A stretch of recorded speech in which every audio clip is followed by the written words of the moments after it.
అందరికీ నమస్కారం. మనం ఎవ్వరికీ భయపడకుండా బ్రతకడానికి మనకు కావలసిన 5 బలాల గురించి ఇప్పుడు ఈ వీడియోలో మనం తెలుసుకుందాం. మనం ఈ ప్రపంచంలో బ్రతుకుతున్నప్పుడు మనకు కావలసిన 5 బలాలు. మొదటిది, అప్పు తీసుకోవద్దు. క్రెడిట్ కార్డు ఉండవద్దు. దేనినీ ఈఎంఐలు తీసుకోవద్దు. అసలు మీరు ఎవ్వరికీ కట్టవలసిన అవసరం ఉండదు. మీ జీవితం ఎలా ఉండాలంటే, పని బందచేసి 1 సంవత్సరం తిరుపతికి వెళ్ళి అక్కడ వారు పెట్టింది తినుకుంటూ ప్రశాంతంగా బతికినా కూడా నీకు ఏం కావద్దు. అసలు అప్పు చేయకుండా బ్రతకలేమని అంటారు కాని బ్రతకవచ్చు. నువ్వు భయపడకుండా బ్రతకాలంటే అప్పు తీసుకుని ఎవ్వరికీ ఇవ్వకు. నెలకు కట్టే ఎలాంటి ఈఎంఐలు మరియు చిట్టీలు ఉండకూడదు. నీ దగ్గర ఉండాల్సింది డెబిట్ కార్డ్, అది ఏటీఎం, క్రెడిట్ కార్డు కాదు. రెండవది, ఎలాంటి చెడు అలవాట్లు ఉండకూడదు. అంటే గుట్కా, సిగరెట్, కళ్ళు, మందు అలవాట్లు ఉన్నా సరే మానుకో. ఎంతోమంది మారారు, నువ్వు కూడా అనుకుంటే మారగలవు. జస్ట్ మీకు మారాలన్న ఆలోచన, ఓపిక ఉంటే చాలు. వీటితో పాటు బయట అమ్మే ఎలాంటి ఆహారం తినకూడదు. అలాగే టీ, కాఫీలు కూడా తాగకూడదు. నువ్వు తినాలనుకుంటే ఇంట్లో చేసిన ఆహారమే తినాలి.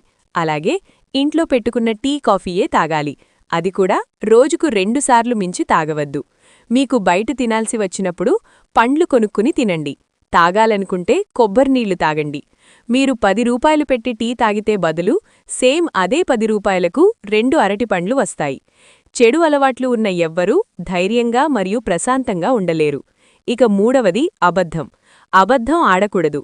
మిమ్మల్ని ఎవరైనా అడిగితే తెలిసిందే చెప్పండి. అది ఇతరుల గురించి అయితే తెలిసినా చెప్పకండి.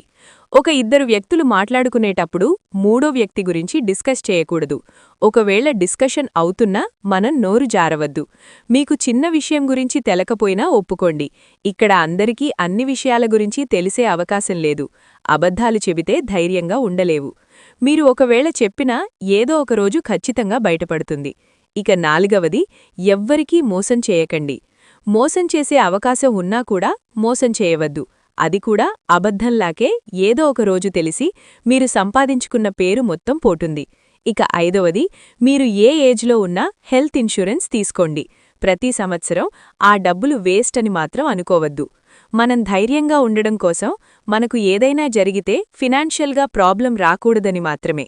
ప్రతి సంవత్సరం రెగ్యులర్గా మీ ఇన్సూరెన్స్ని రిన్యూవల్ చేసుకోండి. ఇవన్నీ పాటిస్తే బయట అందరూ భయపడుతున్నట్లు బ్రతకవలసిన అవసరం ఉండదు.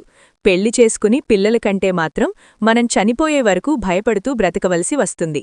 కానీ ఇందులో భయంతో పాటు ఎన్నో మంచి అనుభూతులు కూడా ఉన్నాయి. ఇక నిర్ణయం మీదే. ఈ వీడియో గనుక మీకు నచ్చినట్లయితే లైక్ చేయండి, షేర్ చేయండి, సబ్స్క్రైబ్ చేసుకోండి. Thank you for watching.